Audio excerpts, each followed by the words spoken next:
골리앗이 등장하여 이와 같이 이스라엘을 위협하는 사건은 하나님이 계획하시고 하나님이 친히 주관하시는 일이었습니다. 이것은 하나님이 다윗을 왕으로 기름 부으시면서 이제 네가 이스라엘의 왕으로 쓰임받을 것이라 하고 말씀하시고 나서 속히 그 다음에 하나님의 후속 타자로 일하시는 사건입니다. 이것을 하나님의 눈으로 바라본 자와 이것을 자기 육신의 생각으로 자기 그 정력으로 바라보는 자는 결과가 엄청 다릅니다. 드디어 이 골리앗을 만군의 여호와의 이름으로 물맷돌 하나로 쓰러뜨린 후에 다윗은 이스라엘의 영웅으로 등장합니다. 이 소식을 들은 모든 이스라엘 백성들이 전쟁터에 어떤 사람은 자식을 보냈을 것이고 어떤 사람은 남편을 보냈을 것입니다. 그런 여인들이 승전을 축하하며 온 고리로 쏟아져 나왔습니다.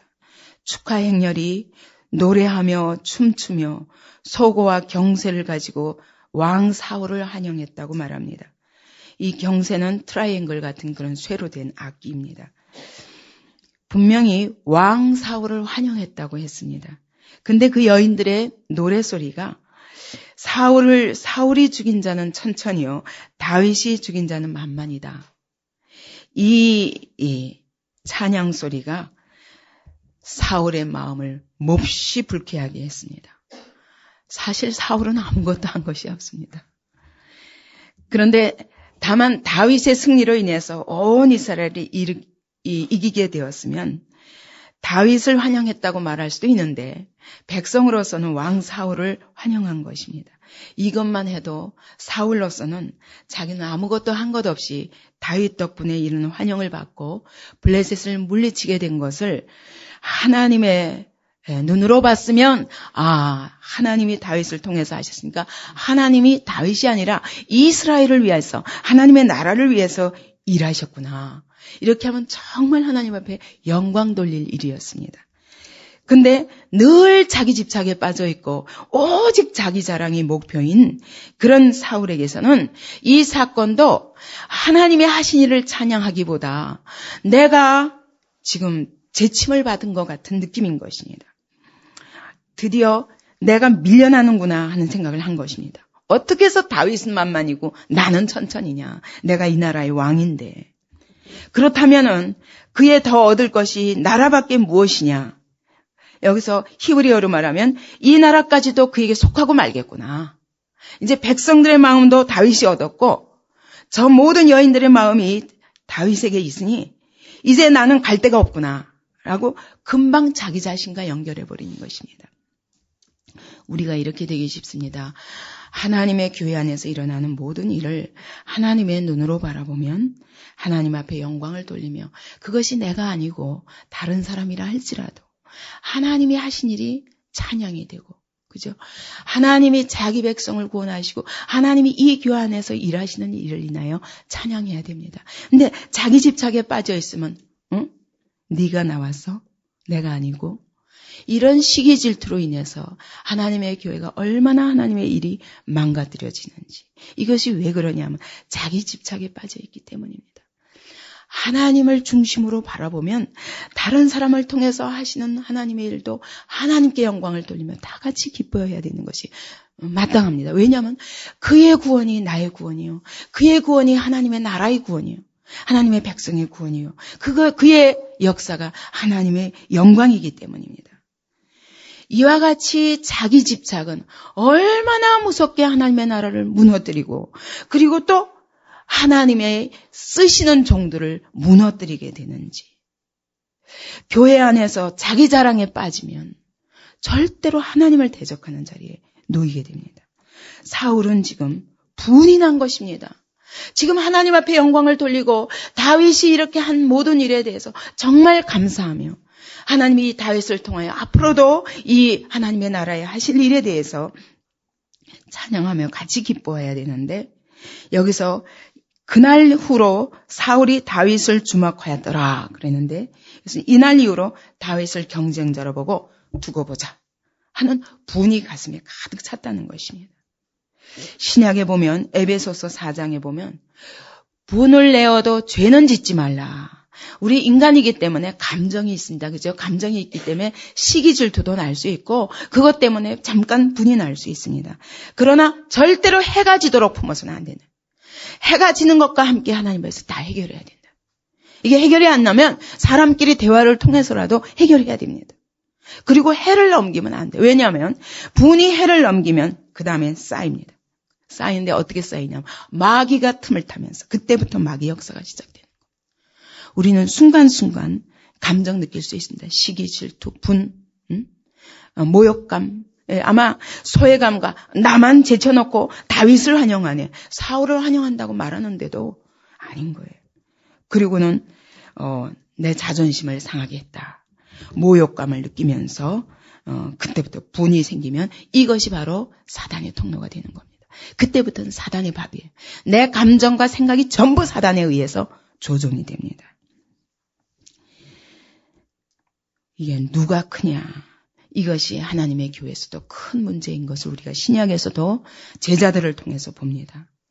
자기 영광, 이것이 얼마나 하나님의 영광을 가로막는지 이것 때문에 사울은 이때부터 다윗을 기껏 세워놓고도 대적을 하게 됩니다. 그러면서 결국 하나님의 나라를 무너뜨리려는 자리에 놓이게 되는 것입니다. 당연히 그때부터 하나님께 버림받게 되죠. 우리가 모든 것을 하나님의 눈으로 바라보면 오히려 여기 또 다른 한 사람이 있는데 그것이 요나단입니다. 여기서 1절에 보십시오. 다윗이 하고 시작합니다. 그 전까지는 계속 사울이 그렇게 시작했거든요. 이때부터 다윗이, 왜냐하면 이 블레셋의 골리앗을 물리친 사건은 하나님이 하신 일입니다. 만군의 여호와의 이름으로 나아가는 다윗을 통해서 하나님이 하신 일입니다. 그래서 이제부터 하나님께 쓰임받기 시작하는 겁니다. 하나님이 기름 부으시고 그냥 가만히 내버려 두시는 분이 아니라 기름 부으셨으면 거기에 합당하도록 모든 사건과 하나님 역사를 그분이 친히 일으켜 가시는 것입니다. 여기서부터 하나님은 다윗을 통해서 하나님의 나라를 세우기 시작하시는 것입니다. 요나단의 마음이 다윗의 마음과 연락되었다 말합니다. 그래서 이 마음은 영을 말합니다. 요나단의 영과 다윗의 영이 하나가 되었다는 겁니다. 왜 그렇습니까? 요나단이 고백한 것을 보면 14장에서 나옵니다. 이 할례 없는 자들의 부대에 우리가 건너가자. 여호와께서 분명히 우리를 위하여 일하실 것이다. 여호와의 구원은 사람의 많고 적음에 달리지 아니하였다. 이렇게 고백하면서 요나단이 홀로 창기 든 자를 들고 그렇게 그 블레셋 진영에 갔던 것과 똑같은 고백이, 똑같은 신앙 고백이 같은 영이기 때문에 하나님 앞에서 같은 믿음의 고백이 있기 때문에 그것뿐입니까? 그 전쟁터에 홀로 나갔던 것처럼, 그죠? 요나단이 홀로 나갔던 것처럼 다윗도 홀로 나갔습니다. 이것은 하나님께 대한, 하나님의 백성을 위한, 하나님의 나라를 위한 전적인 헌신이 없이는 이런 일을 할 수 없습니다. 이 둘 다 이스라엘의 전쟁에, 하나님의 전쟁에 큰 영웅이었던 것입니다. 그러니까 같은 믿음의 고백, 같은 믿음의 용기가 있으니까 딱 보자마자 시기 질투가 아니라 같은 마음으로 합해지는 것입니다. 그래서 요나단이 그를 자기 생명같이 여겼더라. 이 말은 무슨 말이냐면 그저 단순하게 육체의 생명을 이야기하는 것이 아닙니다. 하나님 나라의 같은 동지로서, 하나님 나라의 같은 동역자로서 이 생명을 하나님을 위하여 바치겠다는 동일한 믿음의 고백 안에서 하나님께 헌신하는 이 믿음에 있어서, 이 영에 있어서 하나가 되었다는 것입니다. 그날에 사울은 다윗을 머무르게 하였습니다. 처음에 시기 질투가 나기 전에는 다윗이 그때까지는 아마 출퇴근했던 것 같아요. 수금을 타면서 이 사울이 악신이 들렸다 하면 달려가서 수금을 타고 악신을 물러가게 하고 이 정도였는데 그때까지는 사울은 전혀 관심이 없었던 거예요. 이게 누군지.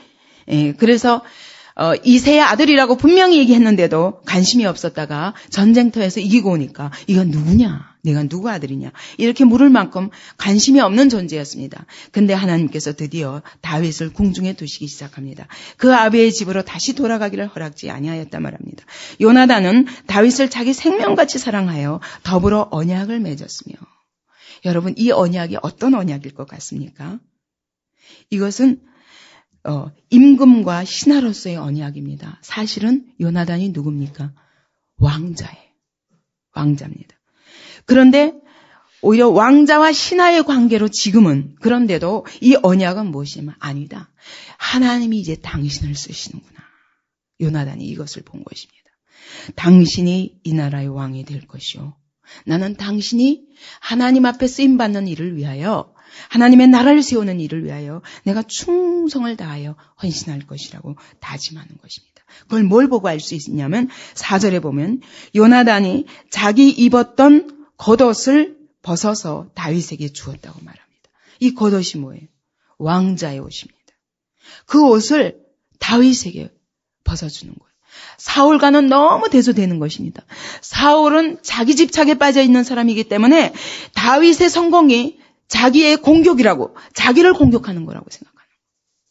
하나님의 눈으로 보면 하나님이 하신 일을 봐야 되는데 그게 아니라 자기를 쓰러뜨리고 네가 스스로 일어나려고 하느냐? 내 왕위를 네가 뺏으려고 하느냐? 왜냐하면 자기 집착에 빠져 있기 때문입니다. 그러나 요나단은 그것이 아니라 자기 왕자의 옷, 왕자의 권위와 신분이 담긴 그 옷을 벗어서 다윗에게 줍니다. 그리고 이 얘기는 다윗을 왕으로 세워서 하나님 나라를 이루는 것이 하나님의 계획이구나. 여기에 나는 당신과 함께 운명을 하겠다고 고백하면서 군복도 주고 칼도 주고 활도 주고 띠도 줍니다. 이것은 자기가 가지고 있는 이 왕자의 자리를 당신에게 물려줍니다. 굉장한 믿음입니다. 그죠? 다윗의 믿음도 그렇지만 저는 요나단의 믿음이 굉장한 믿음이라고 생각됩니다. 내가 영광을 받기는 쉽습니다. 그럴 때 우리가 하나님 앞에 헌신하기는 쉽지만 다른 사람이 영광을 받는데 나를 헌신하여서 함께 그 안에서 일하시는 하나님을 보며 하나님의 일을 돕는다는 것은 인간이 감정을 가지고 인간이 자기 집착에 빠져있는 인간으로서는 참 어려운 일입니다. 그러나 요나단에게 그 믿음이 있었고 결국은 요나단은 그렇게 다윗을 섬기면서 어쨌든 이때부터 하나님은 다윗을 보시고 요나단이라는 가장 귀한 동역자를 붙여주신 겁니다. 다윗 혼자 사울에게 쫓길 것을 생각하시고 하나님은 요나단이라는 사람에게 성령의 감동으로 서로 딱 하나가 되게 하신 것입니다. 이때부터 요나단은 내가 왕자가 아니라 당신이 왕자다. 이미 선포한 것입니다. 저는 하나님 나라에 가서 상이 똑같을 것 같아요. 오히려 다윗은 허물도 있었습니다. 그죠? 그러나 요나단은 정말 젊었을 때 깨끗하게 이러면서 결국은 아버지도 배반치 아니하고 아버지와 함께 나아가서 전쟁터에서 죽지 않습니까? 같은 날에 아버지와 아들이 같이 죽습니다. 그것은 아버지를 그 육신의 아버지를 버린 것이 아니라 하나님의 눈으로 바라봤기 때문에 아버지를 버린 것이 아니라 하나님을 버릴 수 없기 때문에 하나님의 하시는 일에 자기 운명을 걸고 그 대신 육체로는 그 아버지의 아들로서 끝까지 함께해서 함께 죽는 것입니다. 이런 그런 믿음, 이런 사랑, 철저히 자기 부인이 되고 하나님의 영광, 그러면서도 그 악한 아버지에게 끝까지 그렇게 아버지에게 절대로 배반하지 아니하는 그런 아들로서 이런 요나단의 인격이야말로 진짜 하나님을 믿고 하나님을 사랑하는 인격이 아니면 이렇게 할 수 없습니다. 이때부터 하나님은 이미 한 사람의 눈을 통해서라도 요나단 한 사람의 눈을 통해서라도 이미 하나님이 그를 세우시기 시작하신 것입니다. 실제적으로 아무리 사울이 왕위를 차지하고 다윗을 아무리 죽이기 위해서 절대로 죽일 수 없는 것입니다. 왜냐하면 다윗 뒤에 하나님이 계시기 때문입니다. 5절에 보니까 다윗이 사울에 보내는 곳마다 가서 지혜롭게 항명해. 사울도 본 거예요. 이야 쓸만하다 하고 이때까지는 그를 계속 여기저기 보냈습니다. 이런 민원이 있을 때 거기 보내고 저쪽 민원이 있을 때 그쪽에 보내고 어떤 일이 사건이 있을 때마다 다윗을 보냈는데 갈 때마다 지혜롭게 행했다는 거예요. 이것은 그 지도자로서의 탁월한 통찰력이 있었다는 것입니다. 그래서 백성들에게 어떤 사건이 있어서 나아갈 때 그는 백성들을 지도하는 데 있어서 탁월한 지혜가 있어서 그 백성들이 누구나 만족할 수 있도록 그 문제를 해결하는 지혜가 있었다는 것입니다. 그뿐만 아니라 사울의 신하들도 합당히 여겼더라. 그 얘기는 히브리어로 보면 토브라고 그래서 하나님이 천지를 다 지어놓으시고 맨 마지막에 하나님이 보시기에 심히 좋았더라. 그때하고 똑같은 말입니다. 그러니까 하나님이 이제는 모든 것이 조화되고 완전히 끝났다 하는 것처럼 사울의 신하들이나 백성들이나 그가 가서 하는 것마다 보니까 야, 이제서야 왕다운 왕 같은 사람이 나타났구나. 하나님의 뜻을 그대로 펼치며 온 나라니 평안하며 온 나라가 기뻐할 수밖에 없는, 영어로는 pleased 그랬어요.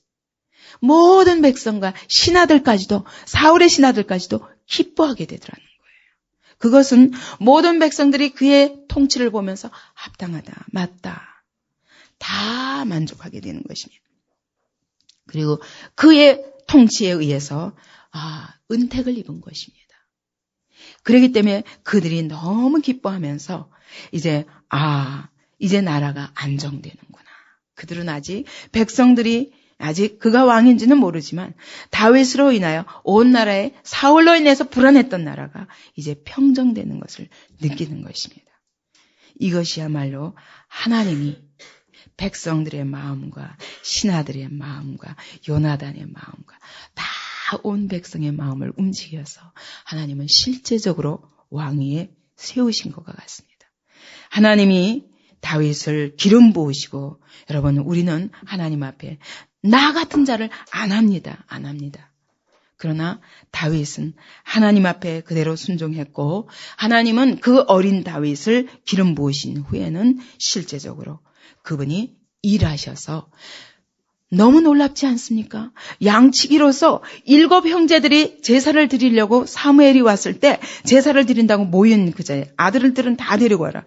그래도 말째 아들은 잃어버릴 만큼 이 가정에 아들 노릇도 못했습니다.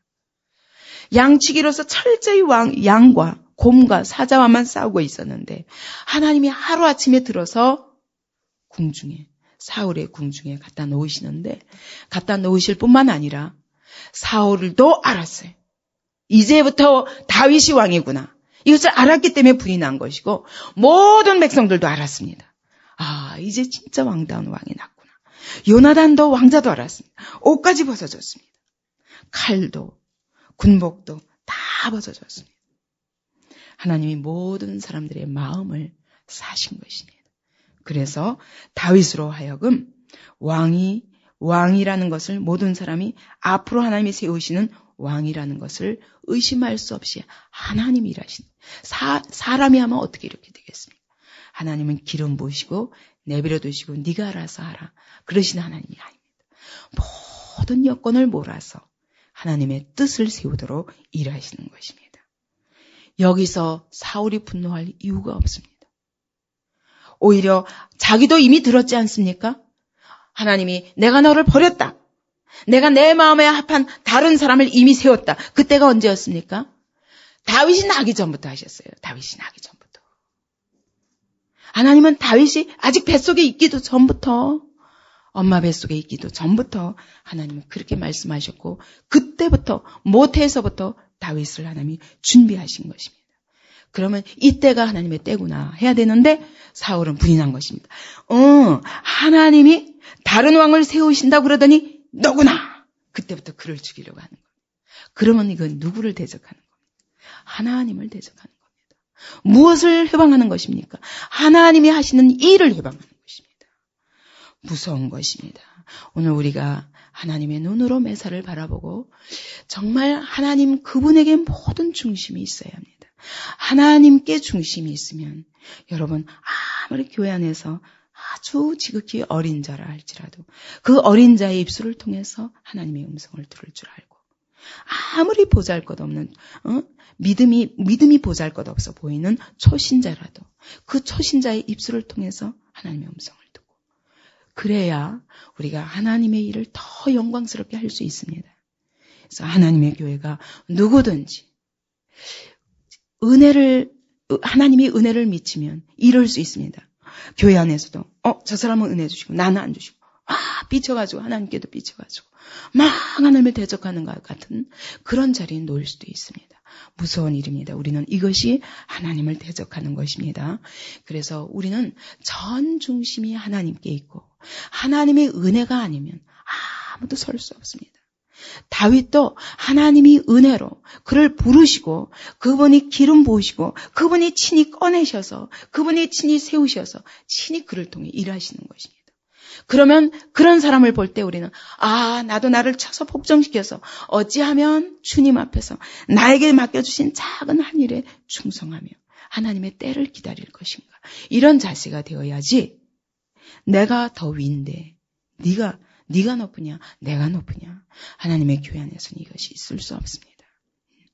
우리가 이런 성경의 스토리는 이거는 지나간 과거가 아닙니다.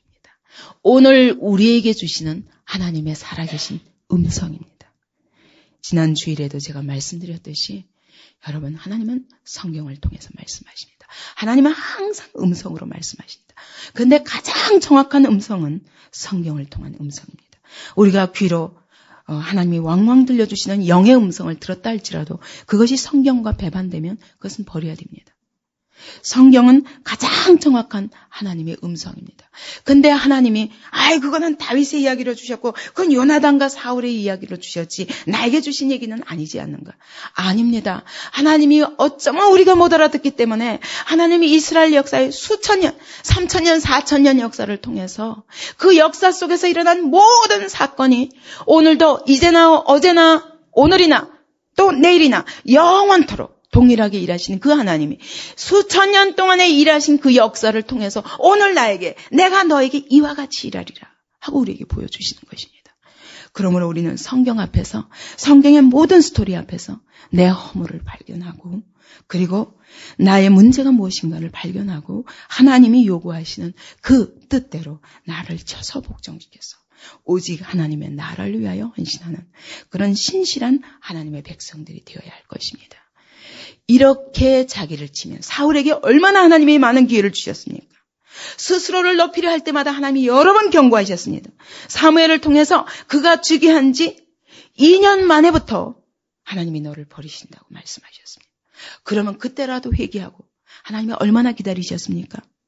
38년을 기다렸어요. 사울이 죽기까지. 그는 그동안에 그러면 38년 동안 뭐 하는 거냐면 그 왕위의 자리에서 계속 하나님을 대적한 것입니다. 다윗을 위해서는 10수년을 그가 나서 10대에 이렇게 일으켜지고 그 이후로까지 다윗이 언제 왕이 되었냐면 30세에 왕이 되었거든요. 그러면 이게 한 15살이라고 생각하면 한 15년이고 17살이라고 생각하면 13년이고 10수년을 다윗을 죽이는 데 자기 모든 목표를 세운 것입니다. 이때부터. 무서운 일입니다. 결국 그의 뒤끝을 보십시오.